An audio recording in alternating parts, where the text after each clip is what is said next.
ఇక మకర రాశి వారికి వచ్చేటప్పటికి గోచార రీత్యా కొన్ని ఇష్యూస్, అదేవిధంగా ఇక నరదిష్టి అనేది కూడా చాలా ఎక్కువగా ఉంది. మెయిన్ గా వచ్చేటప్పటికి వీరి ఎదుగుదలను చూసి ఓర్వలేని తరం ఎక్కువగా ఉంటుంది అన్నమాట.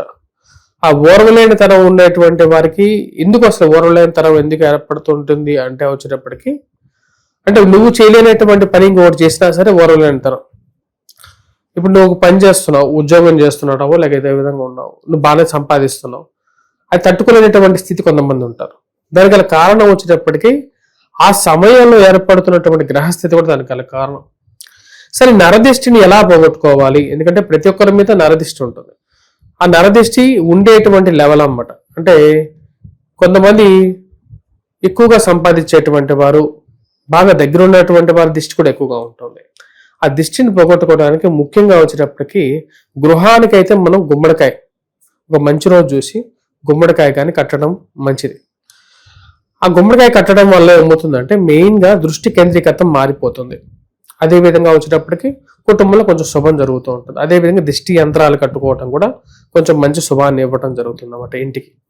వాటితో పాటు ఏదైనా సరే ఇంటికి కూడా మనం వచ్చేటప్పటికి కార్యాలయంలో కానీ, ఇక్కడ మన ఆఫీస్ కానీ ఎక్కడ ఉన్నట్లయితే వాటికి కూడా వచ్చేటప్పటికి సాయంకాలం పూట పూర్తిగా దిష్టి తీయించుకోవాలి. అంటే దిష్టి ఎలా తీస్తామంటే కొబ్బరికాయకి కర్పూరాన్ని మిగిలించి తద్వారా వచ్చేటప్పటికి పగలు కొట్టేసేస్తాం. దాని ద్వారా కూడా తీయించుకోవచ్చు.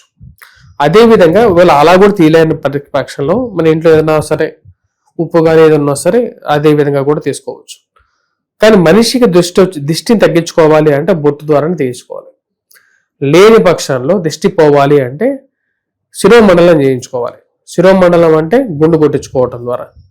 అంటే ఎలా దిష్టి పోతుంది గుండు కొట్టించుకోవటం అంటే మీరు ఎప్పుడైతే గుండు కొట్టించుకుంటారో, లేక జుట్టుగా తీసేస్తారో, అప్పుడు మనిషికి నీ యొక్క ఎదుగుదల మీద కాకుండా నీ జుట్టు మీద వాళ్ళ యొక్క దృష్టి వెళ్ళిపోతుంది అన్నమాట. తిరుపతి కానీ వెళ్ళి వచ్చినట్లయితే అలాంటి ప్లేస్కి ఎక్కడికైనా వెళ్ళి మనం గుండు గీర్చుకున్నాం అనుకోండి, మనిషి సడన్ గా ఆ రోజు తన యొక్క దృష్టి ఎక్కడ పోతుంది అంటే నీ యొక్క శిరస్సు మీదకి వెళ్ళిపోతుంది.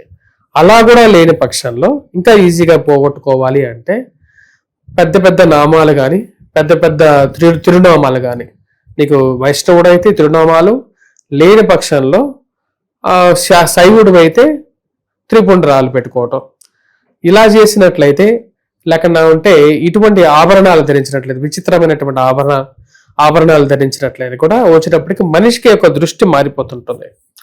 దృష్టి ఎప్పుడైతే మారుతుందో అప్పుడు ఆటోమేటిక్గా వచ్చేటప్పటికి తన జీవితంలో మళ్ళీ శుభ ఫలితాలు వస్తాయి.